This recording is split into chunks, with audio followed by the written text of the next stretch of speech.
성부와 성자와 성령의 이름으로 아멘. 예수님과 어머니 하나 되신 성심을 통해 아버지 뜻 안에서 기도드립니다. 사랑하는 하나님 아버지, 오늘도 저희들에게 새롭고도 놀랍고도 아름답고 그리고 탁월하며 완벽한 그 아버지의 신성하신 뜻의 나라, 그 나라의 사고방식과 또 그 나라의 다양한 아름다운 차원에 대해 가르쳐 주시는 사랑에 감사드립니다. 오늘도 아버지께서 가르쳐 주시는 그 신적인 질서와 어 성경에 근거한 사고방식, 그 모든 정신으로 저희들을 새롭게 창조시켜 주시고 새로 태어나게 해 주시옵소서.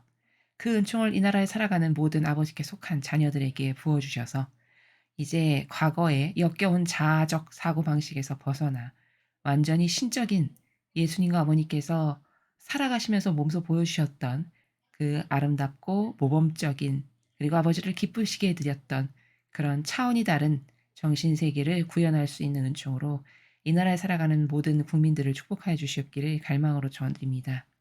아버지 새로운 대통령과 장차관과 리더들을 아버지 뜻이 허락하시는 그 뜻으로 뽑아주신 사랑에 감사드리며 이 마지막 시대에 강력하게 필요한 아버지 뜻을 이루고 진리를 보호하기 위해서 악과 싸워 이길 수 있는 강인한 정신의 정의로 무장된 그런 리더와 지도자들이 될 수 있도록 그들이 목에 칼이 들어와도 아닌 것을 아니오라고 하고 마귀와 싸워 이길 수 있는 정신으로 매 현순간 그들의 사고방식을 새롭게 하시어 이제 이 대한민국의 아버지 뜻에 반하는 어떤 마귀 세력도 찾아볼래야 찾아볼 수 없는 완전히 아버지 마음에 드는 새로운 나라로 매 현순간 탄생할 수 있도록 축복하여 주시옵기를 간절한 갈망으로 청원드립니다. 이 모든 기도 우리 주 예수 그리스도의 이름으로 기도드리나이다. 아멘. 성부와 성자와 성령의 이름으로 아멘. 안녕하십니까? 하느님의 뜻 성교의 피아스녀입니다. 오늘은 하느님 아버지께서 과연 어떤 새로운 차원의 나라를 자녀들에게 가르쳐 주실지 여러분들과 함께 학습해 보도록 하겠습니다. 2022년 6월 6일 대중을 위한 메시지. 저 모리는 또다시 하느님 아버지의 성심이라고 알게 된 큰 불꽃을 봅니다. 하느님 아버지께서 말씀하십니다. 너희 가정에서 우리의 하나된 성심의 상본을 전시하며 공경하면 너희 가정은 진리에 봉헌된다. 진리는 성령의 축복을 통해 너희에게 다가오며 성령은 하나된 성심을 높이 받드는 이라면 누구든 그와 함께한다. 하나된 성심에 대한 신심은 영원히 선과 악을 분별하고 구원의 길을 식별하도록 도와준다. 우리의 하나된 성심에 대한 참된 신심은 예정된 운명의 표시다. 참된 신심은 피상적이지 않으며 마음속 깊은 곳에 있고 흔들리지 않는다. 이것은 하나된 성심에 대한 사랑을 통해 나를 기쁘게 하는 일에 온 마음을 내맡기는 것이다. 주님의 말씀입니다. 하느님 감사합니다. 오늘 아버지께서 말씀하시는 이 내용은 새 예루살렘에 살아가는 자녀라면은 성심 안에서 살아가는 것이 기본이다. 그리고 그 성심 안에서 살아가는 것이 네가 구원받으리라고 하는 예정의 표시, 예표다. 예를 들면 쉽게 쉬운 단어로 바꿔서 이야기하면 예표다. 이렇게 말씀하시는 것이거든요. 그럼 여러분께서 이 강의 오늘 주시는 메시지를 좀 더 잘 이해하시기 위해서는 이 앞전에 제가 강의했던 어 성심의 나라에 대한 강의들 그것을 먼저 선수학습을 하시고 그 성심이 어떤 나라고 그 성심에서 살아간다는 것은 어떻게 살아가는 것인가에 대한 기본 배경 지식이 있으신 다음에 오늘 이 강의를 들으시면 좀 더 효과적인 학습이 되실 수 있을 것이다. 이렇게 생각이 됩니다. 첫 줄을 보시면 너희 가정에서 우리의 하나된 성심의 상본을 전시하며 공경하면 너희 가정은 진리에 봉헌된다. 이렇게 말씀하셨습니다. 자, 하나된 성심의 상본은 이 하단부에 제가 여기 올려놓은 이 웹사이트 주소 있죠. 홀리러브코리아닷컴이라고 되어 있는 요 주소에 들어가서 보시면 어떤 것이 하나된 성심의 상본인지 아버지께서 요 성지를 통해서 주신 그 상본이 있습니다. 강의를 계속 들으셨던 분들은 아시죠? 이제 그 상본을 말씀하시는 것이고 그것을 인세에서 전시해서 공경한다라는 것은 그러면 진리에 봉헌된다라는 요 말씀의 나라, 아버지께서 말씀하신 이 나라의 뉘앙스는 어떤 거냐면 어 예를 들어 성경에서 똑같은 나라를 발견할 수 있는데 그 이스라엘 백성에게 너희의 맏배들을 살리려면 문설주에 그 짐승의 피를 발라 가지고 해 놓으면 내가 '아 얘네들은 내 자녀들이구나. 내 백성이구나.' 해서 그 집은 건너뛰어서 징벌하셨던 구약에 그 사건이 있죠. 아버지께서 약속하셨던 바로 그것과 똑같이 그 성심의 상본을 가정마다 인쇄해서 모시고 그 상본 성심 상본의 나라를 추상과 직관으로 어 이해해서 그 나라에 안에서 사는 것을 구현하는 그런 가정은 진리에 봉헌된다. 즉 문설주에 피를 발라서 그 가정은 징벌이 내리지 않고 건너뛰었던 것처럼 마찬가지로 이 마지막 시대에 '아 이 가정은 나의 진리를 믿고 따르고 그 진리 안에서 살아가는 가정이구나.'라고 보호해 주시겠다라고 하는 그 나라를 지금 첫 번째 문장에서 말씀하신 것입니다. 진리는 성령의 축복을 통해 너희에게 다가오며 성령은 하나 된 성심을 높이 받드는 이라면 누구든 그와 함께한다. 자, 진리는 성령의 축복을 통해서 우리들에게 오며 또 성령 하느님은 어떤 사람과 함께 하시냐면 하나 된 성심을 높이 받드는 이라는 것은 공경하고 사랑하고 그 안에서 살고 이런 사람. 그런 사람은 성령 하느님께서 그 영혼과 함께 하신다는 겁니다. 그러니까 다시 말해 어 성심을 공경한다는 거는 여기 높이 받드는 이라고 말씀하셨는데 아버지는 성심이 뭐냐? 간단하게 요약 정리해서 지나간 것들을 한번 말씀을 드리면 아버지의 그 마음이거든요. 거룩한 마음. 그러니까 신성하신 마음이에요. 하느님 아버지의 마음. 그 마음이 나의 마음이 되게 하는 거죠. 성심 안에서 살아간다는 건. 다시 말해 아버지의 마음이 곧 예수님의 마음이셨고 예수님의 마음이 곧 성령 하느님 어머니의 마음이셨는데 그렇다면 아버지와 예수님과 어머니의 마음은 어떠하셨냐? 나를 늘 배제했고 그리고 하나님 아버지를 기쁘시게 하려면 내가 뭘 하면 될까 늘 그것만을 추구하고 갈망하시고 행하셨고 그다음 나에게 맡겨주고 보내준 양들 아버지께서 사랑하시는 자녀들 그들의 영혼을 살려서 그들을 더 아버지께 가까이 데려가려면 내가 무엇을 희생하면 그들이 좀 더 좋아질까 이것만을 고민하셨던 마음이 성심 거룩하신 마음 신성하신 마음이었던 것이거든요. 그러니까 성심을 높이 받들면서 살아가면 너에게 성령 하느님이 역사하셔서 너를 늘 성령 하느님께서 인도하시고 이끌어 주시고 네 안에서 성령 하느님께서 원하시는 어떤 다양한 일들이 너를 도구로 수행하실 수 있고 기타 등등 이런 것을 지금 말씀하시는 나라예요. 그러니까 구체적으로 설명하면 성심 안에서 내가 살아갈 때, 즉 다시 말해 거룩한 마음으로 내가 살아갈 때 다시 말해 거룩한 마음에 산다는 건 내 자아를 죽이고 내 기준이나 내 정서, 내 기호를 다 '아 이거는 다 잘못되고 역겨운 거야.' 성경에 반하는 것이고 죄악인 아담과 하와가 이것 때문에 죄인이 됐고 그러니 나도 이걸 버리지 않고서는 도저히 성화될 수 없고 다시 떠나온 곳으로 돌아갈 수 없으며 그리고 그 자아를 갖고 내가 살아간다 한들 내 영혼에 절대 도움이 되지 않고 이런 기타 등등의 다양한 이유를 성경을 근거로 해서 발견해서 그 내가 좋아지는 나를 돌보는 것을 다 버려서 배제하고 그래서 예수님과 어머니께서 어떻게 사셨는가의 그 모범을 보고 그 삶을 내가 사는 거. 그게 성심을 높이 받드는 이고 성심을 공경하는 이고 성심 안에서 살아가는 사람이고 그렇게 네가 살아가려는 올바른 의지 가운데 그런 행위를 한다면 너는 성령 하느님께서 축복을 하셔서 늘 네 안에서 성령 하느님께서 일하실 수 있고 너가 성령님의 도구가 될 수 있단다. 이런 말씀을 지금 아버지께서 여기서 하시는 거다라는 점이죠.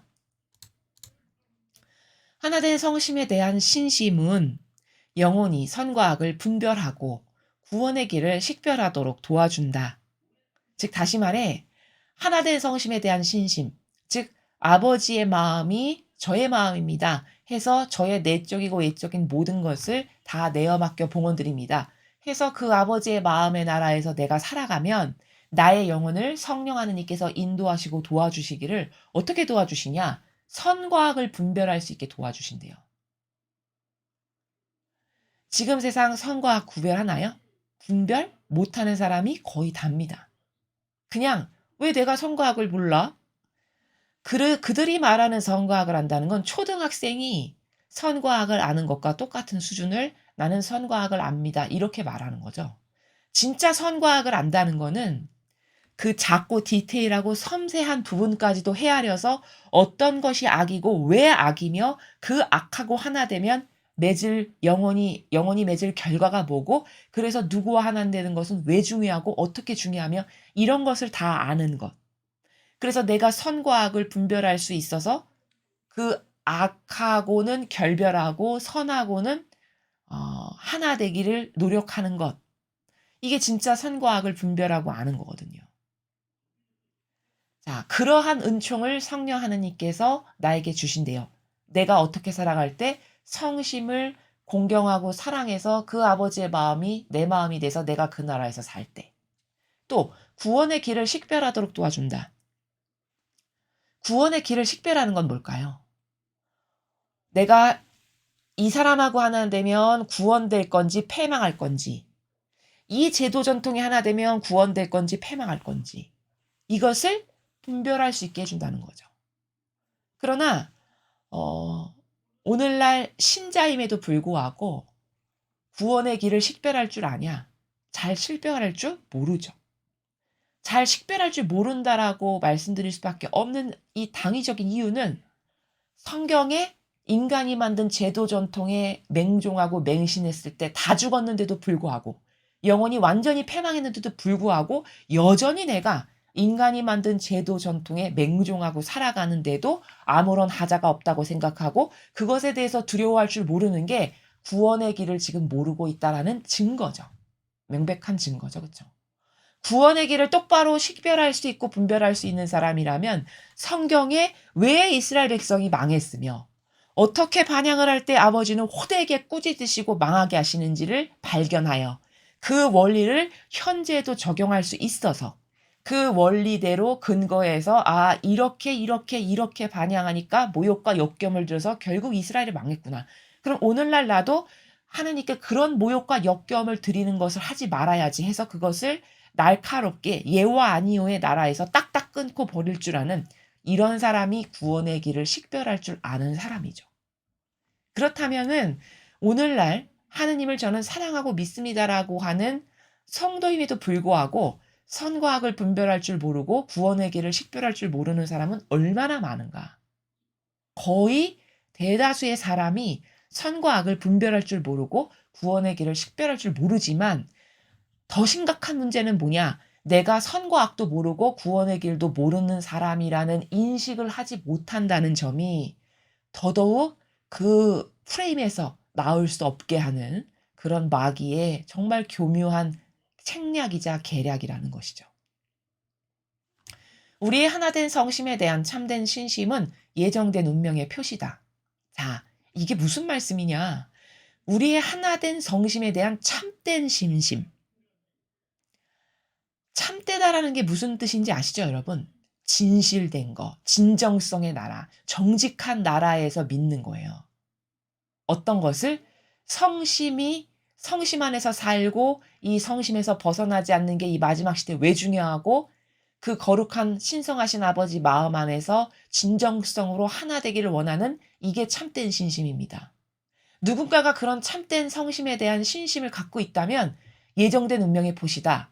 그는 구원받기에 합당하다라는 예표다. 이런 말씀이에요.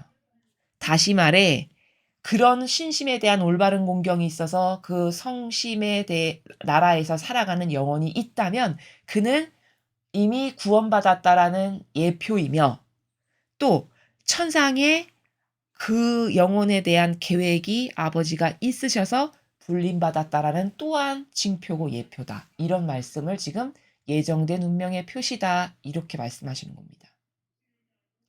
우리는 보통 어 구원에 대해서 그 구원도 성경에 근거하거나 이렇게 아버지께서 주시는 말씀에 근거해서 구원받았는가 아닌가를 분별하기보다는요.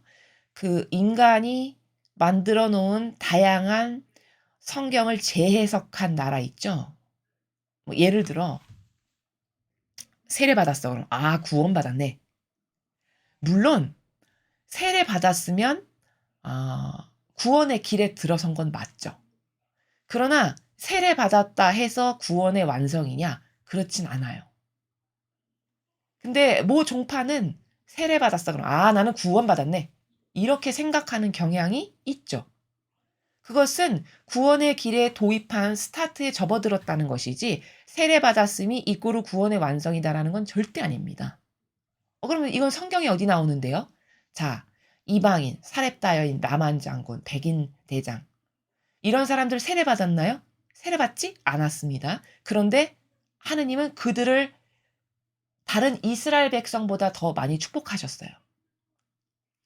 가뭄이 들어 가지고 먹을 게 없어서 그렇게 과부가 많았는데 이스라엘 백성의 과부에게 파견되지 않고 이방인인 사렙다 여인인 과부에게만 파견됐습니다. 예언자가 그쵸? 또 라만 장군, 뭉둥병 환자가 라만 장군만 있었냐? 이스라엘 백성에 수많은 뭉둥병 환자가 있었지만 라만 장군만 치유받았어요. 또 백인 대장, 내가 이와 같은 믿음은 이스라엘에서 찾아본 적이 없다. 너와 같은 믿음은. 그 정도로 축복하셨습니다, 예수님이. 그러나 그들 모두 성경을 알거나 세례를 받지 않은 사람들이에요. 그럼 세례받았어. 구원받았네. 이거는 잘못된 성경에 근거하지 않은 기준이라는 거예요. 물론 구원의 시작을 스타트를 하는 그 길에 들어선 것은 맞지만 구원의 완성이 아니고 구원의 완성이라는 것은 내가 예수님과 성모님과 하나 되어 살아가는 열매를 맺은 게 있나? 특히 이 성화 시대라면 내가 아버지의 뜻 안에서 살아서 아버지를 기쁘시게 해 드리는 그 사랑의 열매를 맺은 게 있나? 이런 것이 구원될 수 있을까 없을 거라고 하는 실제적인 데이터지 그렇게 성경에 있지도 않는 막연한 자기가 만들어 놓은 그 기준이 구원의 기준이 아니다라는 점입니다. 그러니까 인간은 구원의 기준마저도 자기가 멋대로 특히 인간이 만든 제도 전통으로 재해석하고 성경적이지 않은 그런 나라에서 구원을 정의하는 경향이 있다. 그러나 성경에 근거하지 않고 예수님과 어머니의 가르침과 모범과 정신에 근거하지 않은 그 모든 것이 사실은 다 잘못된 거고 틀린 거다라는 것에 대한 이 진실에 대한 올바른 이해가 반드시 있어야 한다라는 점이죠. 참된 신심은 피상적이지 않으며 마음속 깊은 곳에 있고 흔들리지 않는다. 자, 참된 신심이라는 거. 아버지를 진정성의 나라에서 정직의 나라에서 사실적인 나라에서 사랑한다는 거는 피상적인 게 아니래요. 이 피상적이라는 건 뭘까? 거짓 교회가 잘하는 거. 수많은 행사들 있죠. 몇 월 달 됐어. 무슨 행사 했어. 그러면 마치 나는 대단한 걸 한 것과 같은 느낌을 갖게 하는. 이 모든 것들이 피상적인 겁니다. 또 없는 것을 뭐 있는 것처럼 만들어내는 다양한 제도 정통에 근거한 이상한 모든 피상적인 행위들. 이게 다 진정한 아버지를 사랑하는 마음과는 완전히 무관하고 정반대의 나라라는 거. 또 참된 신심이라는 건 마음속 깊은 곳에 있다. 마음속 깊은 곳에 있다는 건 무슨 뜻이냐면 진지한 거예요. 아버지에 대한 사랑이. 진정성에 있는 거예요. 고요한 가운데 곰씹고 곰씹어서 그 순도를 높이는 이런 것이 마음속 깊은 곳에 있다라고 말씀하시는 나라고 흔들리지 않는다. 참된 신심은 흔들리지 않는다. 자, 이건 너무 이해하기 쉬운 게 세상의 사랑도 예를 들어 연인의 사랑이다. 저 사람이 나를 얼만큼 사랑하는지를 알고 싶은 척도 그 척도를 다양한 방법으로 시험해 볼 수 있는데 저 사람이 쪼끔만 어려움이 닥치면 나를 사랑하는 데 있어서 마구 흔들려 사정없이. 그러면 그 사람이 나에 대한 사랑의 순도가 그걸 높다라고 말할 수 있나요? 없죠. 그쵸? 쪼끔만 우리 둘이 함께하는 이 가운데에서 역경이 닥치면 사정없이 흔들리면서 나에 대한 그 사랑의 순도가 질이 떨어져. 이러면 '아 저 사람은 나를 사랑하는 수준이 저것밖엔 안 되는구나.' 이런 걸 검증할 수 있는 것이죠. 그쵸? 인간도. 그러나 수준 높은 참된 신심은 흔들리지 않는다는 거예요. 예를 들면 성경에 누가 그렇죠? 다니엘과 친구들이 그렇죠. 그들이 참된 신심이라는 게 어떤 때 입증되는 거냐? 그들이 가장 공경에 빠져 있고 궁핍하고 어렵고 고통 가운데 있을 때. 그들이 사자굴에 던져지고 불가마 속에 던져졌을 때 그들이 하느님에 대한 신심이라는 게 참된지 가식적인 가짜인지 그런 변덕스러운 건지 이런 게 다 측정이 되는 거죠. 근데 그들은 얼마나 참됐냐? 죽음을 불사할 만큼 참됐죠. 그죠? 그러니까 그 정도 수준이니까 그 정도로 양질이니까 하느님께서 불가마 속에서도 건지실 수밖에요. 고로 사랑이라는 거는 가장 어렵고 고통스럽고 힘들고 좌절과 절망 가운데 있을 때 검증이 아주 확연하게 됩니다. 세상도 어르신들이 이런 말씀하시죠.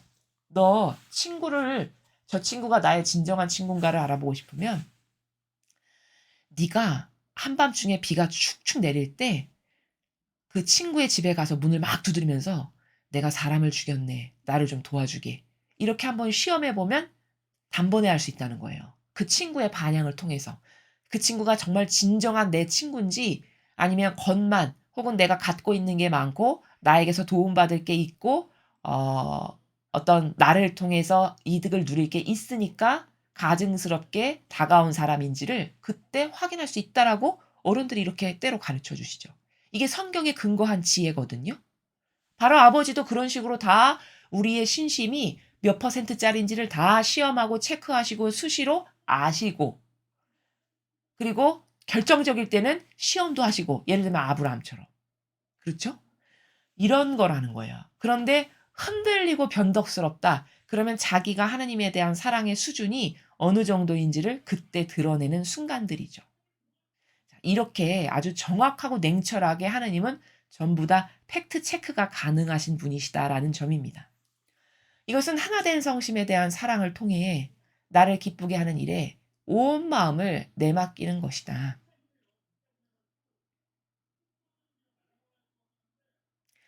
자, 하나님을 기쁘시게 해드리는 일에 온 마음을 내맡기는 것이 그게 진짜 하나된 성심 안에서 살아간다는 표징이고 순도와 질을 여기서 찾아볼 수 있다라는 말씀이시거든요. 그래서 온 마음을 내맡긴다라고 하는 나라는 하느님을 정말 신뢰해서 내 걸 다 버리고 아버지 뜻만이 옳습니다. 저는 그 뜻으로 살아가고 거기 용해되겠습니다. 해서 완전히 내어 맡길 때, 그렇게 하나 될 때, 신뢰해서 하나 될 때, 그럴 때 하느님께서는 저 영혼이 나를 이 정도의 나라에서 사랑하는구나라는 것을 아실 수 있다라는 것. 라는 것을 지금 이 마지막 문장에서 아버지께서 말씀하십니다. 자, 그래서 오늘 이 메시지의 내용은 성심 안에서 살고 그 성심을 사랑하여 올바르게 공경할 줄 아는 영혼의 그 질적 수준이 이 사람이 구원받을 수 있기에 합당한지 아닌지를 볼 수 있는 예표다. 바로 그 반향들이 라는 것을 아버지께서 오늘 말씀을 하셨습니다. 우리는 이 인간의 사고방식이 다양한 약점이 있는데요. 그 중에 하나가 뭐냐면 수많은 것들 중에 하나를 그냥 말씀드리면 오늘 이 메시지와 관련지어서 하면 피상적이라는 거예요. 막연하다라는 겁니다. 근데 자기가 피상적이고 막연한 사고방식을 한다라는 것을 깨닫지 못해요. 인간은. 왜? 일평생 그 사고방식으로 살아서 익숙하니까. 근데 피상적이고 막연하다라는 것을 어디서 확인할 수 있냐면 성경을 배우면 배울수록 진리를 배우면 배울수록 하느님이 살아가시는 나라, 아버지가 다스리시는 그 차원의 나라는 굉장히 섬세하고 디테일해요. 근데 나의 사고방식은 그런 하느님의 사고방식에 섬세하고 디테일함에 미치지 못해요. 인간은. 모든 것이 다 두리뭉실하고 막연하고 피상적이고 대충 간과 잘하고 이거는 그 정도로 지금 나의 사고방식은 하느님과 다르구나. 내 사고방식은 성경에 근거하지 않았구나. 내 사고방식은 진리하고는 참 다르구나. 이런 것을 깨닫고 발견할 수 있어야 하고 그리고 그 사고방식을 하느님과 점점 같게 하는 것. 예수님이나 성모님과 점점 같게 하는 것은 이런 아버지의 말씀이라든가 성경에 나오는 진리를 학습함으로써 기존의 나의 사고방식의 그 두리뭉실하고 뭉뚱그리하며 막연한 것을 또 버리고 오늘 배운 것으로 새롭게 인식해서 이 사고방식으로 아버지 저를 축복해 주세요. 이런 작업을 반복할 때 그럴 때 성령 하느님께서 내 의지와 지향을 보시고 축복하시고 은총을 주실 때 그럴 때 막연함을 또 버리고 새로워지고 막연함을 또 버리고 새로워지고 이런 것을 반복하여 달라질 수 있는 거다라는 점입니다. 그래서 우리는 성심 안에서 살아가는 것에 대한 이해가 막연하지 않았었나. 그리고 그것을 구현하는 데 있어서 구체적이지가 못해 가지고 또 나의 경향으로 돌아가서 반복된 그 경향에 함몰돼서 살진 않았는가. 이런 기타 등등의 것을 여러분께서 오늘 이 강의를 통해 스스로를 좀 돌아보고 객관화하심으로써 잘못된 것을 또 올바르게 고치고 버릴 것을 버리는. 그래서 또 하느님 아버지께 조금 더 가까이 다가가는 그런 여러분들이 되셨으면 좋겠습니다. 이상으로 2022년 6월 6일 대중을 위한 메시지 해설을 마치겠습니다. 감사합니다.